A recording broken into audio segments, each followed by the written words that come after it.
be advised the opinions and views of the hosts and guests do not reflect those of the station.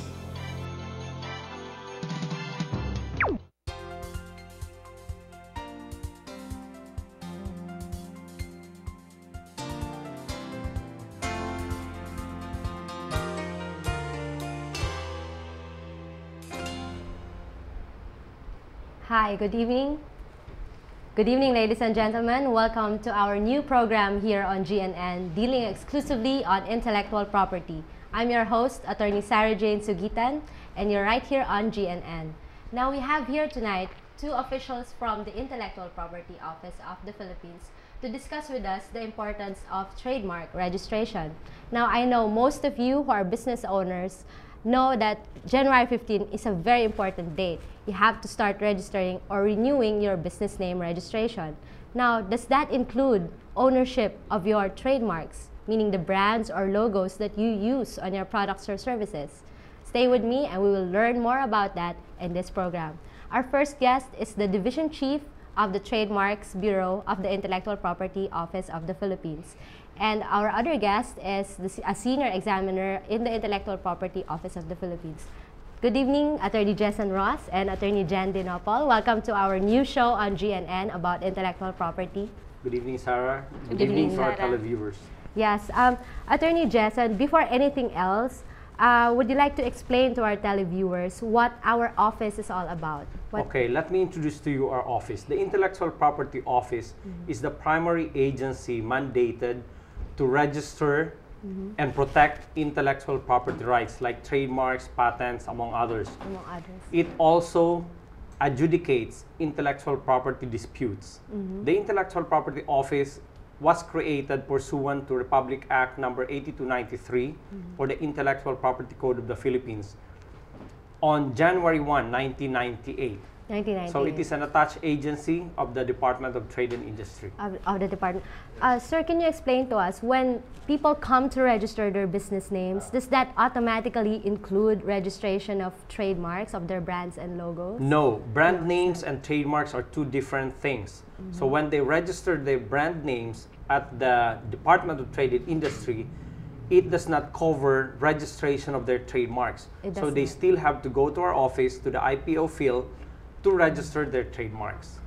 Attorney Jan, can you tell us about what trademarks are and how different is it from brands? I mean, is there even a distinction between the two? Well, we can say trademark is a legal term, whereas brands is a marketing term. But they refer to basically the same type of property. For example, a business that has owns a business has logos and signs of designating its business. From the marketing point of view, we call that brands.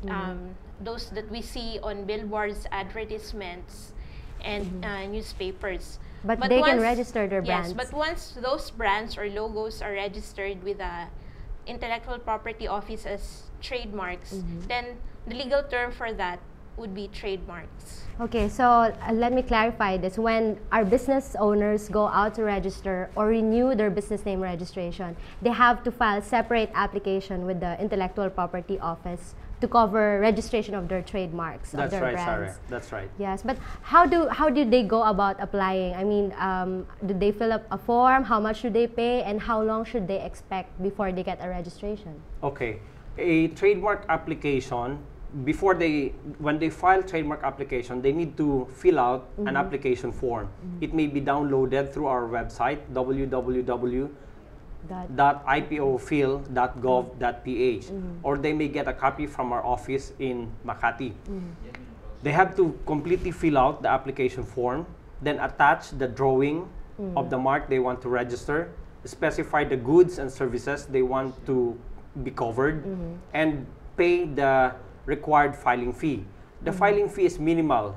Per class is only 1,000 pesos, 1,090 pesos and 80 centavos for small entity. And a small entity means an entity whose assets are less than 100 million. Okay? So And the processing nowadays, it only takes about 7 months from filing to allowance So to it's, approval. yes, it's different from business name. They only have to wait like 15 minutes, I heard, in order to get their business name registration. Whereas trademarks, they have to wait for at least 6 to 7 months before a certificate of registration is issued. Because trademark registration involves tedious process. There is substantive examination. We consult the database, and there's also 1 month publication from the time it is allowed or approved. So there is 1 month publication in our electronic gazette, so that interested parties or parties that may be affected by the registration of the mark may file an opposition. Okay, so sir, when you say that there's a waiting period because there's substantive examination, does that mean that there are instances when trademarks that are applied for registration are denied? For example, are there brands or logos that cannot be registered? Yes. The Intellectual Property Code enumerates instances when a mark cannot be registered. For example, if a mark is confusingly similar to an earlier filed application or an earlier registered mark, so that cannot be registered. Okay, so for example, if I'm filing for example, Sara Jane's Barbecue, and then it's already in your database, I can no longer get registered for that particular trademark. Yes, that's right. Because we adopt the first to file system. So the first filer generally gets the registration. First to file system. Is that what happened in the Shangri-La case? I mean, are you aware of that Shangri-La restaurant in Quezon City, and then the hotel tried to cancel the registration a little later? Yes, that's exactly what happened, because at that time, Shangri-La restaurant filed its application. Shangri-La Hotel was not doing business in the Philippines. So it was Shangri-La restaurant that first filed the application here in the Philippines. So it was granted registration. But ultimately, the Supreme Court decided in favor of the Shangri-La Hotel. Okay. Yes. So that's how it happens. Even if you are first to file, I mean, there are instances when you don't actually own the trademark or don't actually own the brand, and it can still be canceled. Yes, if you can prove ownership, then because registration is certificate of registration is only prima facie evidence of ownership of the mark, meaning it can be contested. It can be reversed. Yes, in other words, by evidence. By evidence, such as, for example, in the Shangri-La case. In the Shangri-La case, they were able to prove that they were the first to adopt and use the mark. And they were internationally known. Yes. They also argue that way. Yes. They also argue that way. So, Attorney Jen, in your experience as a trademark examiner, what other instances have you encountered wherein you canceled or rejected a trademark application, and on what grounds? Basically, when we examine our trademark applications, we base it on the provisions under the IP codes, particularly Section 123 of the IP Code, Republic Act 8293, where it enumerates the trademarks that may not be registered, among them those which are confusingly similar with an existing trademark. Confusingly similar. What does that mean? Can you elaborate or give an example of how two brands can be considered confusingly similar?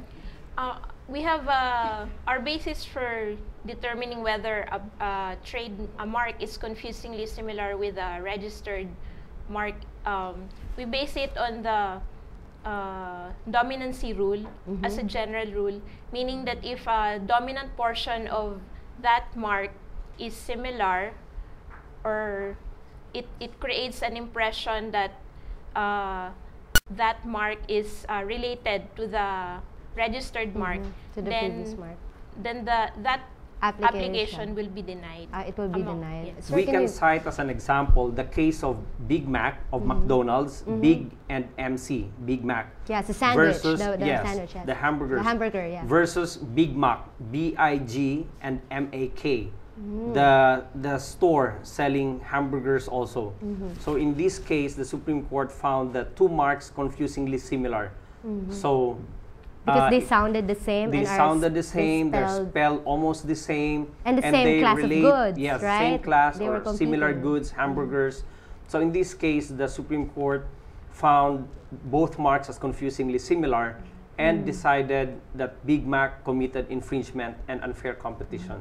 In your case, if Big Mac with the K filed for a trademark application, you would have denied that based on confusing similarity. That's right, yes, based on with, that ground. With the first to file, or Yes. first to file, which was McDonald's, Yes. right? There are other grounds There are for other rejecting an application. Like, for example, a mark is descriptive of the kind, descriptive of the intended purpose, descriptive of the quantity, quality, and other characteristics of the goods. For example, you cannot register a trademark sweet for candies because sweet describes the kind or the characteristics of candy. Candy is usually candy is sweet. usually sweet. Yes, yes. So you cannot use sweet The as adjective. the adjective sweet as A trademark, trademark. for candies. Yes, I yes. see. But for example, if I use, how about Apple? I mean, Apple is registered for computers. Yes. I mean, how? In that sense, the use of Apple for computers is arbitrary. So Arbitrary. although Apple refers to the fruit, but when you use it for computers, it becomes arbitrary and it can be distinctive. So Apple can be registered for computers. But if you use Apple for apples, that cannot be registered because it is generic for the goods and services. Yeah, so I Now- cannot register Apple for Apple products. Yes, like because the fruit yes, products, for the yeah. fruit because that is generic. Yeah, Now so- you cannot also use apple as a trademark for vegetables because that becomes misleading. So Yeah, because a apple is not a misleading mark is vegetable. also prescribed Under the law. Yes. Under the law. I've once passed by a noodle house called Mami Pacquiao. If ever that owner, filed for an application for registration, would you have allowed that application? Well, one of the grounds for rejecting an application is if the mark is a signature or a name or a portrait of a person, and that person did not consent to the use. registration of that mark. Of so in her, that, his or her name. of the name. So that's in not that- allowed. In That's that not case, unless the applicant presents authorization from Manny Pacquiao that he's authorizing him to register use the name. As a then- trademark. as a trademark, then it will be denied. Yes, because yes. Another prescription may apply to that particular case because Mami Pacquiao. A mark cannot be registered if it falsely suggests a connection or if it will disparage an individual, a living individual like Manny Pacquiao, or cause contempt or ill repute to the individual. So if that's the case, then it may be argued that it cannot be registered for it may cause The disparagement to Manny Pacquiao. But if it was Manny Pacquiao himself, for example, registering his name as a brand that he can use for T-shirts or sporting gear, is that allowed? That is allowed. That As is a matter allowed. of fact, only today, I have allowed the trademark application of Sharon Cuneta for her name. For her name? Yes, So Sharon she's going to Cuneta. start using it as a brand on her products? On many classes of goods, Many classes actually. of goods. Yes. I see. So, sir, can you elaborate what are the importance? I mean, what's the significance of having your trademark registered? I mean, there are, like the Shangri-La case, the hotel wasn't registered yet here. I mean, is there like a disadvantage if you do not register your brand? Well, trademark registration is very important. For one, a certificate of registration is a prima facie evidence of ownership of the mark. So, if you are the registrant, then you can show to the world that you are the owner of the mark. Okay, that's not absolute. But it's prima facie.